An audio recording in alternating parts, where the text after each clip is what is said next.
Greetings, I'm the Bulgarian Troglodyte. So today I'm gonna talk about intellectuals and what it means to be a well-rounded intellectual and why I think our cultures have seen the death of the well-rounded intellectual. So I didn't prepare this video much other than I picked up some stuff from my shelf for showing what a well-rounded intellectual means to me. But most of this video will be very stream of consciousness, but that's my style, as you know if you watch my videos. So we'll see what this video turns into. But this is something that I think about a lot, and I have talked about this with my friend Tony quite a lot in our chats, for example. But I'm someone who is into many different things. I have so many different passions, and I'm very blessed to have those passions.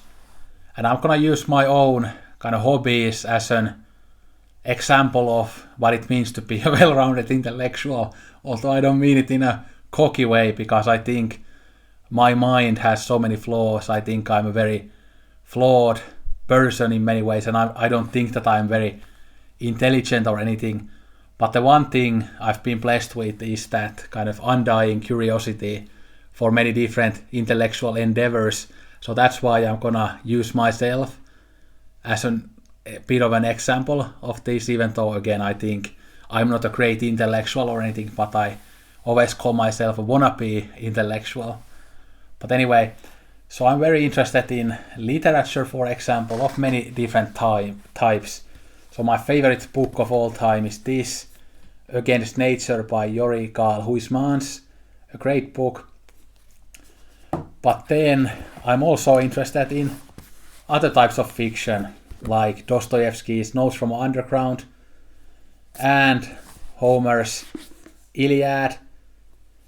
But I'm also, in addition to those classics, I'm interested in manga. So we have Sucho Oshimi's Happiness. But then I don't only read fiction, but I also like non-fiction. So I like these Emma Goldman essays, anarchism and other essays, and I like politics and philosophy, and I'm very interested in social issues and various different types of philosophy as well, not just political philosophy, but also a bit of like moral philosophy and aesthetic philosophy and things like that. So I have Michel Foucault's The Birth of Biopolitics here, where he talks about neoliberalism. And then I'm also very much interested in painting. So I have as an example here a book about abstract art. But some of my favorite painters, for example, are Salvador Dali, Henri Matisse, Renoir, Georges Rosecross. So those are some of my favorites. But then, in addition to all of those things, I'm also interested in poetry. So we have The Flowers of Evil by Charles Baudelaire. Although poetry is probably out of my interest the one thing that I know the least about, and I haven't read that much poetry yet, but it's something that I enjoy and want to get into more in the coming months and years. But then I'm not just interested in literature, politics, philosophy, painting, but I'm also very much passionate about film and TV shows. So I have, for example, Funeral Parade of Roses by Toshio Matsumoto, a great classic of the Japanese New Wave. Then I also have Paul Schrader's Mishima, A Life in 4 Chapters, about the author Yukio Mishima, a great, beautiful movie. But then I also have Yasujiro Ozu's Tokyo Monogatari, which is one of the greatest films of all time. Absolutely love it. And then I also have this box set of one of the great French New Wave directors, Jean-Luc Godard. A great box set, and I love his work. And his work is a perfect example of an intellectual that he uses film as a medium, but with his films he talks about also literature and politics, philosophy, and everything in between. Yeah, but then I don't only like art house films, I also like films like Conan the Destroyer. And there's like my favorite character of the movie, Bompata. Yeah, love him a lot. Yeah, I've kind of been obsessed about that character since I rewatched the movie and talked about it with Altes. And my favorite TV show of all time is The OC. So one can like both Tokyo Story and The OC. One can read Dostoevsky and watch the OC. One can read anarchist philosophy of the early 20th century and watch the OC. Yeah. But this is what I mean by well-rounded intellectual. So well-rounded intellectual is somebody who, again, loves philosophy, is into politics and social issues, but also is into various different types of art, whether it's literature, painting, film, and also I kind of completely forgot to mention music, which is actually my biggest passion of them all. And in music, I'm into everything from Franz Schubert to Frédéric Chopin, to Miles Davis, to Charles Mingus, to Radiohead, to Kendrick Lamar, to Kylie Minogue, to Madonna, to brutal death metal, to second wave of black metal, to R&B like Janet Jackson, and from Janet Jackson we can go into David Bowie and Brian Eno and Talking Heads. So I love kind of all types of music. So this is kind of my definition of well-rounded intellectual again, that well-rounded intellectual is somebody who is into all types of intellectual endeavors. So what is the depth of a well-rounded intellectual then? Well, I've kind of noticed this tendency these days that people only focus on one art form, or they only focus on one thing in their lives, but then they don't like engage with other intellectual endeavors. So they might be intellectuals in terms of one art form or one subject, but they don't have that kind of overall curiosity for all types of intellectual endeavors. But of course, like if we think about what the Institute of University like used to be like back in the day, it was a place where people learned many subjects. So everybody learned mathematics and physics, but they also learned theology and philosophy, but they also analyzed classic literature and painting. So there were aesthetics there was philosophy, and then there were the hard sciences there as well. They were people who were into many different types of intellectual endeavors, and they didn't limit themselves to one thing. So if we talk about YouTube for a minute, like I think in film community, for example, people are cinephiles, they love film. But then if you often hear how that people talk about films, and when they kind of start talking about other things in their life, you quickly realize that these people don't actually read books. They don't really listen to music. They say that keep politics out of films. So they really aren't into these other types of intellectual endeavors. They are just into film. And I have noticed the same thing in the booktube community, that there are many people, they love like classic literature, but then they absolutely hate philosophy, or they absolutely hate like art house films, and they might just do Netflix and chill, even though they love reading Dostoevsky, Shakespeare, Flaubert, but then somehow watching Bresson or Ozu or someone like that is like completely weird to them and kind of alien to them. So it's kind of weird to me when some people like have a very kind of sophisticated taste in one art form, but then they have a very kind of troglodyte-ish taste in other art form. Like that's like really, okay, it's just really weird to me, and kind of I don't really get how it can be like that, or maybe I'm just not open-minded enough to get how people can be like that. But that's something that I've always kind of wondered, that how can that be like that. And it's also really weird when people love to read like classic literature that is often filled with philosophy, but then the idea of reading a philosopher's book, like whether it's like Aristotle or Nietzsche or whatever, like that's completely alien to them, and they say that, oh, I don't want them to, like, how do they say that?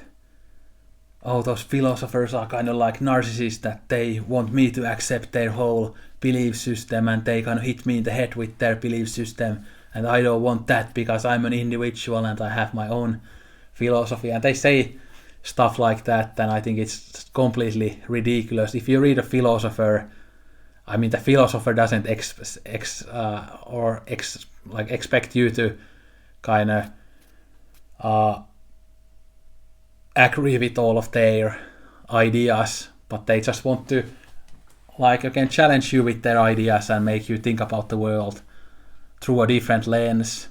So I think it's like really weird when I hear some people have such hostility towards philosophy. Of course, philosophy can be very difficult. Sometimes it's very dry and boring, but it's also very important because it relates to all aspects of our lives. And hearing other people's philosophical perspectives, it's very important so you can understand other people first of all, and then you can also change your own opinions and learn more about yourself and also become a better person. And that's what art can do to you as well, especially if you are willing to engage with art through many different art forms and not just focus on like a small niche of like one genre of one art form. But if you are willing to engage with different art forms and inside those art forms with many different types of art, then your experience can be so much wider. So I think it's just very harmful to see this trend of how people just kind of fall into these very small niches and don't kind of escape those niches. Yeah. And then you can, for example, learn more about film if you also understand painting and if you understand music and if you understand literature, because those art forms were there before film and they have informed the history of film. I think especially literature has done that to such a large degree, because so many films are adaptations of books, and even the ones that aren't adaptations of books, they often have taken inspiration from whether it's Shakespeare or Dostoevsky or Hemingway or Virginia Woolf or Jane Austen or whatever it is. Those kind of great works of literature have kind of influenced storytelling in such a profound way that their influence goes beyond just the influence on literature, but they have influenced also film and other art forms. Yeah.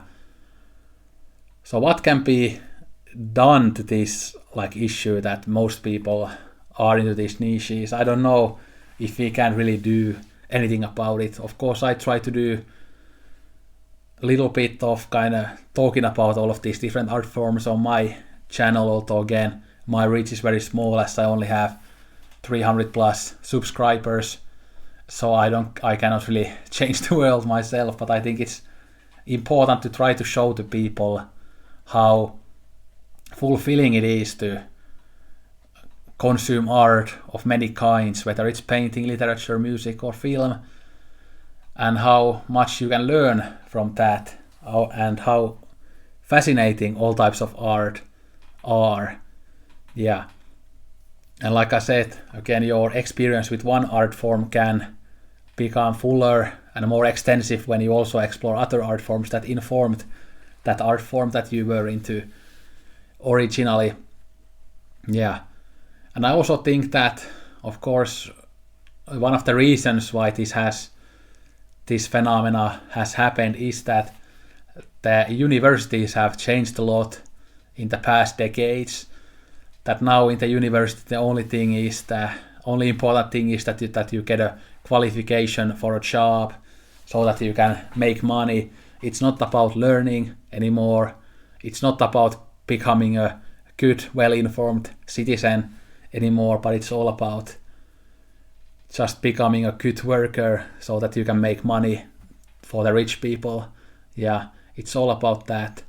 It's more about that tech pro mentality instead of actually learning and becoming a wholesome person. Yeah.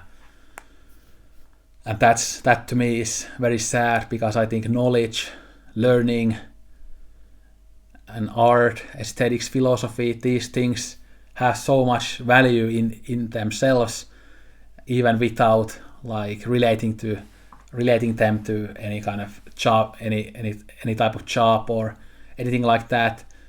Again, gaining knowledge is valuable in itself, and you don't need, the only goal of knowledge shouldn't be just to get your job. Yeah. Sorry that I stumbled there a lot, because I mean that's a very important point, and I could have put it in a more sophisticated way, but hopefully you get what I mean. But I'm pretty skeptical about this, that I think this isn't gonna get better, it's probably gonna get worse, especially now, because again, social media kind of puts our interests into these even smaller boxes than they were previously, because now it's all about the algorithm and how the algorithm manipulates your interests and how it affects your interests. So if you are obsessed about one thing, the algorithm will feed you even more of that one thing, and it never will feed you like something else that goes out of your comfort zone. So it's really hard to escape that kind of niche mentality of just being into one thing, which is very sad. And it's hard for people to kind of find the right guides on how to like broaden your horizons and widen your scope when it comes to art or politics or philosophy or any intellectual endeavor. And yeah, that's very sad, and it's very difficult to get away from that.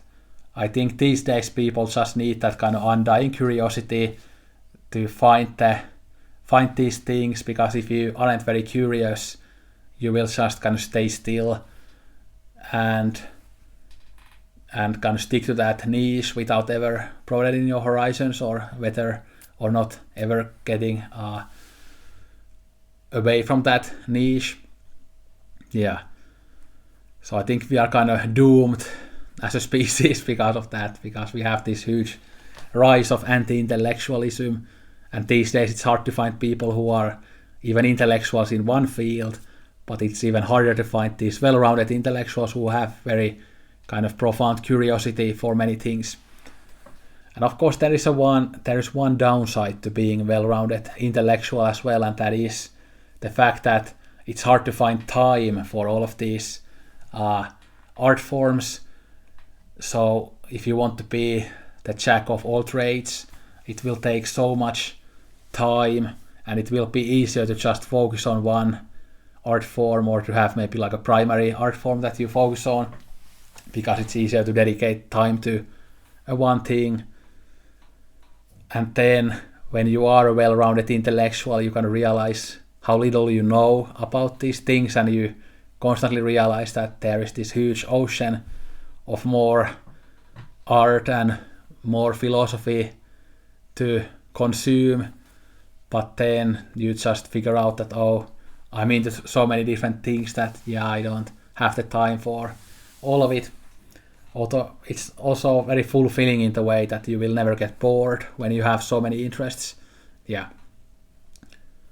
And I think being a well-rounded intellectual, it's a continuous journey.